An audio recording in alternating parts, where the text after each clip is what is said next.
Olá, seja bem-vindo. Nós vamos começar agora a resolução da sétima questão da prova da UBF de 2018 do nível 2. Vejamos o que o problema diz. As proposições abaixo apresentam os aspectos conceituais dos espelhos esféricos. Dentre eles, apenas uma proposição está incorreta. Aponte-a. Então, observe que o problema pede para você marcar a alternativa que está incorreta. Veja bem, como o enunciado diz que o problema é referente a aspectos conceituais de espelhos esféricos, eu quero relembrar com vocês algumas coisas. Nós vamos lembrar agora de alguns raios notáveis nos espelhos esféricos. Começaremos pelo espelho côncavo. Toda vez que você tiver um raio de luz incidindo paralelamente ao eixo principal, ele vai ser refletido passando pelo foco. Mas a recíproca, ela também é verdadeira. Vejamos esse segundo caso. Toda vez que o raio de luz ele incidir no espelho passando pelo foco, ele vai ser refletido paralelamente ao eixo principal. Já no terceiro caso, nós teremos a seguinte situação. Todo raio de luz que incidir no vértice do espelho, ele vai ser refletido de tal forma que o ângulo de incidência ele vai ser igual ao ângulo de reflexão. Por fim, nós temos a quarta e última situação, que é quando o raio de luz ele incide passando pelo centro de curvatura do espelho. Nesse caso, ele vai ser refletido sobre si mesmo. Então ele volta na mesma direção, só que no sentido contrário. Agora voltemos para o enunciado. No item N diz, em um espelho côncavo, todo raio de luz incidente paralelo ao eixo principal reflete-se passando pelo foco. Eu já deixei aqui pré-selecionados aqueles casos que nós acabamos de ver para facilitar a nossa resolução do exercício. O que ele está falando é exatamente o que nós temos aqui nesse primeiro caso. Observe, quando o feixe de luz ele incide paralelo ao eixo principal, ele é refletido passando pelo foco.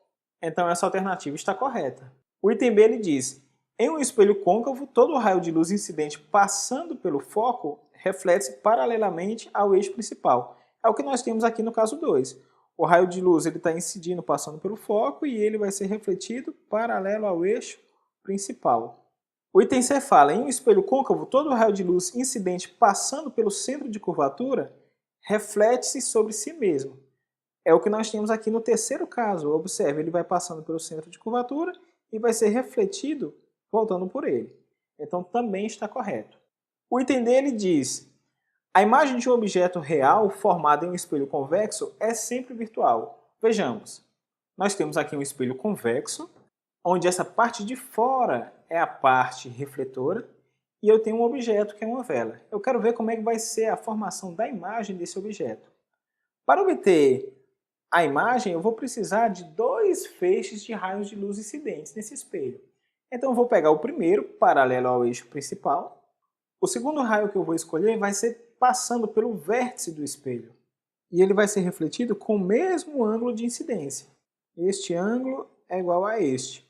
O prolongamento desse raio vai me dar, juntamente com o outro, a formação da imagem. Então, nós temos aqui o ponto onde a imagem vai ser formada, sendo aqui a nossa velinha. Observe que trata-se de uma imagem virtual, porque ela é formada pelo prolongamento das retas, direita e menor do que o objeto. Nós temos que o item D diz, a imagem de objeto real formada em um espelho convexo é sempre virtual. Verdade, ela sempre vai ser virtual. O item incorreto e que deve ser marcado, então, é o item E, que diz que a imagem de um objeto real formado em um espelho côncavo é sempre real.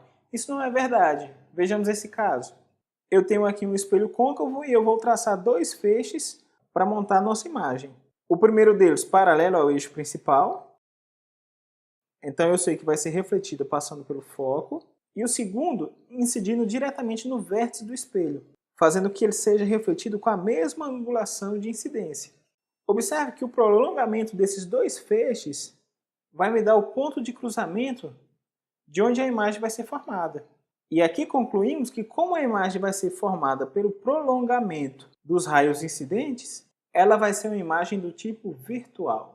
O que torna falso a afirmativa do item E, que diz que a imagem de um objeto real no espelho côncavo é sempre real. Isso não é verdade, como acabamos de ver. Pois bem, essa foi mais uma resolução de exercícios. Espero que tenham gostado e eu aguardo vocês no próximo vídeo. Até lá!